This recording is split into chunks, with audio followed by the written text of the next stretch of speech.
बच्चों, आज हम हिंदी व्याकरण में छंद के विषय में जानकारी लेंगे, जिसमें कि सबसे प्रमुख रूप से आपको यहाँ बताना चाहूँगा कि दोहा छंद के लक्षण और उसके उदाहरण। ध्यान रखिए बच्चों, आपकी परीक्षा में केवल छंद पहचानने के लिए पूछा जाता है और उसकी मात्रा को लिखना होता है। तो आपके सामने वहाँ पर परीक्षा में कोई भी छंद दिया रहेगा तो छंद को पहचानना होता है और मात्रा लिखना होता है। तो कैसे हम पहचानेंगे दोहा छंद को कि यह दोहा छंद है? तो आज हम आपको दोहा छंद के लक्षण और उसका उदाहरण बताऊंगा। ध्यान से सुनिएगा और समझिएगा। तो देखिए, यहाँ पर मैं दोहा छंद का लक्षण लिखा हूं। पहला लक्षण है बच्चों, दोहा अर्धसम मात्रिक छंद है। मतलब कहने का अर्धसम, आधा समान होता है, आधा समान नहीं होता है। दूसरा, इसमें 4 चरण होते हैं। दूसरा क्या है? इसमें 4 चरण होते हैं। तीसरा, प्रथम तथा तृतीय चरण में, पहले और तीसरे चरण में 13 मात्राएं एवं द्वितीय तथा चतुर्थ चरण में 11 मात्राएं होती हैं। तो ये 3 ही लक्षण दोहा छंद को पहचानने के लिए बहुत ही आवश्यक होता है। तो बच्चों, ये तो लक्षण आप याद कर लीजिएगा, तब आपको मालूम पड़ जाएगा कि कोई भी जो वहाँ पर छंद लिखा है वो दोहा छंद होगा, नहीं तो कोई और दूसरा छंद होगा। इसके लिए मैं यहाँ पर उदाहरण दे रहा हूँ और यहाँ पर मात्राओं की गिनती कैसे की जाती है इसको बता दे रहा हूँ। जैसे मैंने यहाँ पर उदाहरण दिया, श्री गुरु चरण सरोज रज, निज मन मुकुरु सुधारी, वर्णो रघुवर विमल जस, जो दायक फल चारि। तो बच्चों, इधर से आपका ये एक छंद लिखा रहेगा। यहां मात्राएं वहां नहीं लिखी रहेंगी। आपके एग्जाम के समय में एक कोई छंद मान लो दे दिया गया, मात्राओं को नहीं लिखा गया है। आपको पहचानना है कि कौन सा छंद है।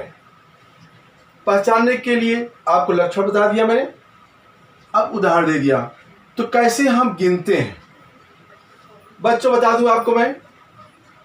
जो ह्रस्व होता है, लघु जिसको कहते हैं, उसके लिए मात्रा हम लिखते हैं एक खड़ी पाई जैसा चिन्ह लगाते हैं।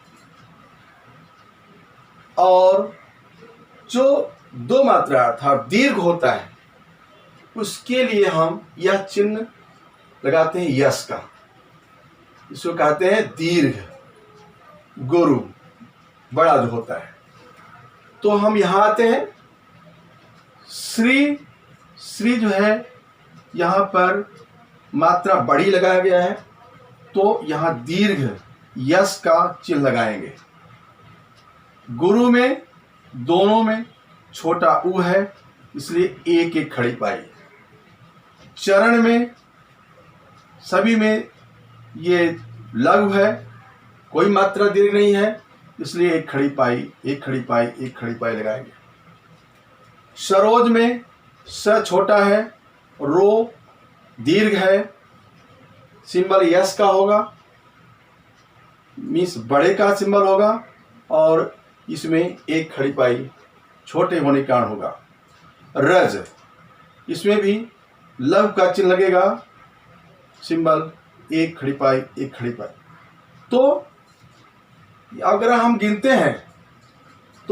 गिनते हैं इन मात्राओं को, तो 13 मात्राएं होती हैं। तो पहले चरण में 13 मात्राएं हो गई, दूसरे चरण देखिए आप, निज मनु मुकुरु सुधारी।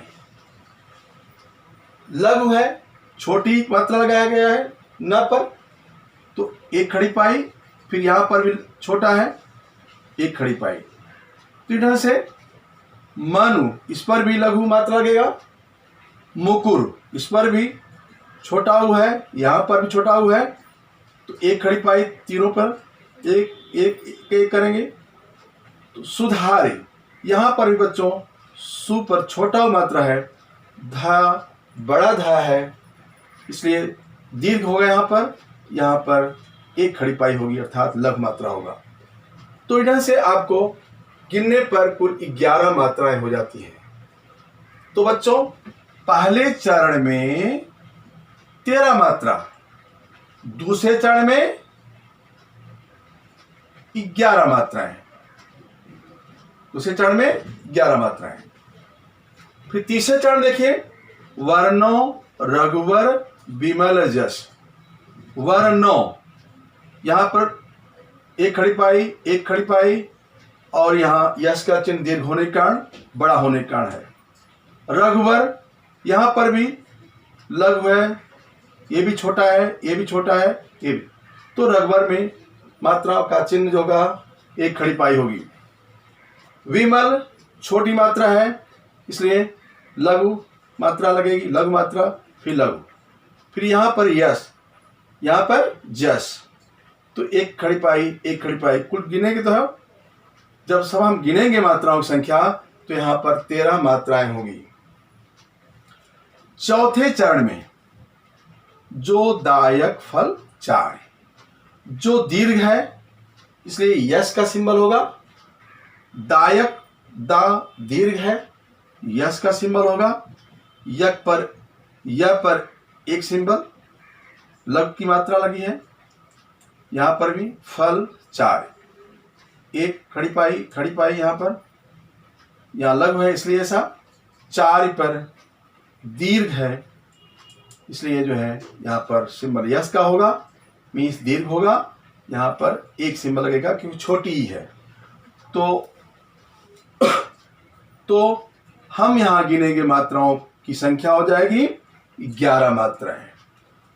तो बच्चों प्रथम और तृतीय चरण में 13 मात्राएं हैं, और द्वितीय और चतुर्थ चरण में 11 मात्राएं हैं। तो हम कह सकते हैं कि यह दोहा छंद है। बच्चों इधर से आपका लक्षण हुआ और उसके उदाहरण हुआ। हमें आशा है कि आप सब इसको समझ गए होंगे, और समझ करके इसको जिधर से परीक्षा में पूछा जाएगा आप उत्तर लिख सकेंगे। तो आज के लिए मैं इस वीडियो में इतना ही बताया हूँ। अगले वीडियो में मैं आपको दूसरे छंद के बारे में बताऊंगा। धन्यवाद।